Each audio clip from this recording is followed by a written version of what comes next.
ఇదే మనకు ఉదాహరణ. అసలు మన జైత్యాలు ఎంత అవుతుందో చూడండి. మొత్తం ఇదంతా కరిగిపోయి ఏమైతే భూమి మొత్తము అంటే కొన్ని సంవత్సరాలు పడుతుంది కదా సార్, 1000 సంవత్సరాలు పడుతుంది. అప్పుడు అయిపోతుంది మన భూమి అంతా పాడైపోతుంది. అందుకని పొడి చెత్త, ఇది కవర్లు ఇవన్నీ వాడకండి.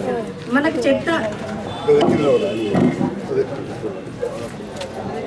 మన చెత్త అంటే ఏంటిదంటే మనకు ఉపయోగపడంది చెత్త. 3 రకాలు. ఒకటి ఏంటిది, కూరగాయలు, ఈ పువ్వులు. ఇప్పుడు ఈ కొబ్బరి ముక్క కూడా మనం ఏమనుకుంటాం, ఇది వేస్ట్ అయితే పొడి చెత్త అనుకుంటాం. పొడి చెత్త కాదు, తడి చెత్త కిందకే వస్తుంది.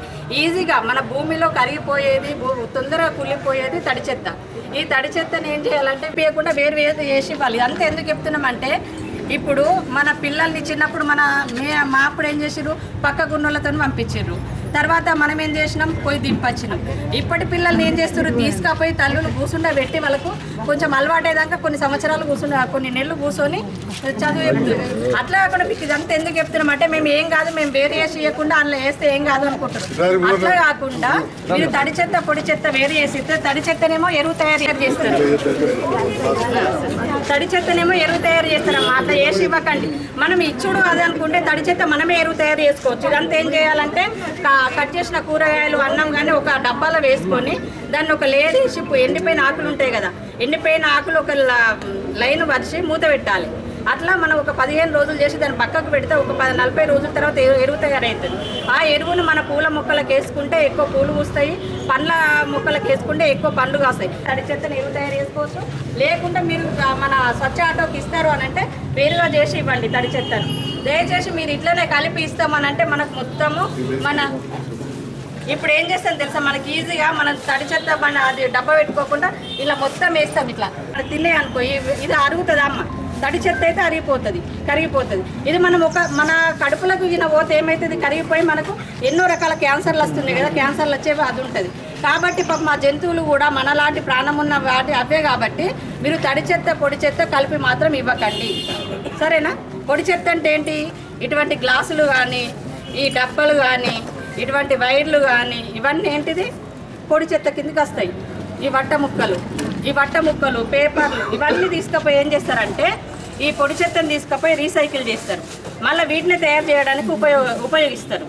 కాబట్టి మీరు తడి చెత్త పొడి చెత్త వేరు చేసేయండి. ఇంకోటి హానికరమైన చెత్త ఇంజక్షన్లు కానీ, మన టైం అయిపోయిన టాబ్లెట్స్ కానీ, ఇంకేంటిది శానిటరీ ప్యాడ్స్ కానీ, అవన్నీ కాబట్టి అవి వేరు చేసి ఇవ్వండి, సరేనా? అర్థమైంది. ఇంకోటి ఏం చేస్తారు, మనం ముందు కాలంలో టిఫిన్ బాక్స్ చికెన్ సెంటర్లకు కానీ మటన్కి కానీ పోతే ఏం చేద్దరు, టిఫిన్ బాక్సులు పట్టుకొని పోదురు. సార్ చెప్పారు ఇంతకుముందు, మీరు ఇవన్నీ వేసిస్తే మీరు అంత అదైతే అని చెప్పారు కదా, మంచిగా అర్థమయ్యేటట్టు చెప్పారు. ఇది ఇట్లా చూపించడం ఏంటంటే మీకు ఈజీగా అర్థం కావడానికి అంతే. మీరు పోంగా ఇక నుండి మీరు కవర్లో మాత్రం చికెన్ మటన్ తీసుకొచ్చుకోకండి. బాక్సులు మీ ఇంట్లో వాళ్ళకి బాక్సులు ఇచ్చి పంపించండి. ఇది తీసుకుపోయి అది చేయండి. ఇంకోటి ఏం చేస్తారు తెలుసా, మనం ఈజీగా పట్టే పోతాము. బజారు పోంగా ఏం చేస్తారు, అదే కవర్లలో కూరగాయలు తెచ్చుకుంటారు. ఎన్ని కవర్లు తెచ్చుకుంటారమ్మా? 4-5 కవర్లు తెచ్చుకుంటారు. 4-5 రకాలు తెచ్చుకుంటే ఏమైతే 4-5 కవర్లు అయితే, అదే ఒక బ్యాగ్ పట్టుకపోయినాం అనుకోండి, ఈ బ్యాగులు అన్నీ తీసుకొచ్చుకోవచ్చు. మంచిగా కింద పోసుకొని వేరు చేసుకొని మన ఫ్రిడ్జ్లో ఎక్కడ పెట్టుకుంటాం. అట్లా చేసుకుంటే అట్లా ఎక్సర్సైజ్ అవుతుంది, మనకు చెత్త కూడా తగ్గుతుంది. కాబట్టి మీరు దయచేసి తడి చెత్త పొడి చెత్త వేరు చేసేయండి. హానికరమైన దీని వలన మొత్తం పర్యావరణం నష్టమై అందరికి అవుతుంది. ఇది కాలదాయ, కరకదాయ, మురుగదాయ. సోదరి చెప్పినట్టు 1000 ఏళ్ళ కరుగుతాయి. 1000 ఏళ్ళ లోపల ఈ భూమి ఉంటుందా? ఏతా పోతుంటే ఇంకా పెరుగుతూనే ఉంటుంది కదా. ఎక్కడో ఒక దగ్గర మార్పు రావాలి కదా. అది మన ఇంట్లోకెళ్ళే రావాలి, మన దగ్గరికెళ్ళే రావాలి. విన్నారా? మన ఇంట్లోకెళ్ళే రావాలి, నా ఇంట్లో కూడా రావాలి. నేను కూడా చెప్తా ఉంటాను మా వంట మనిషికి, మా భార్య కూడా చెప్తుంటాడు. అటు ఇటు చూస్తాడు. మా పిల్లల కంపౌండర్లో పనిచేస్తుంది. ఉంటారు నాకు 30-40 మంది. ఇలా పట్టుకొస్తారు కూరగాయలు తేనగానే తెచ్చినాక పిల్లలు చూస్తాడు, లేస్తాడు. 2-3 సార్లు దొరకబట్టి ఇక నేనంటే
బండి ఎప్పుడు అదే అదే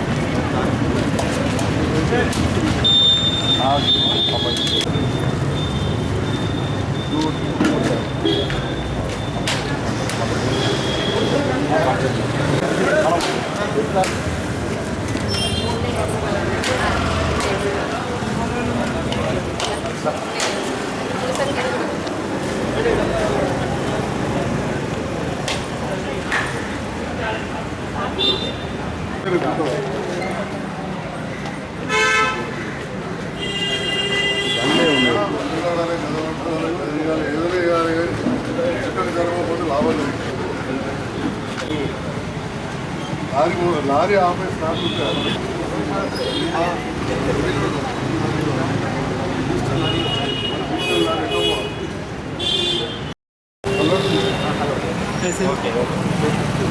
శ్రీకాంత్ అన్న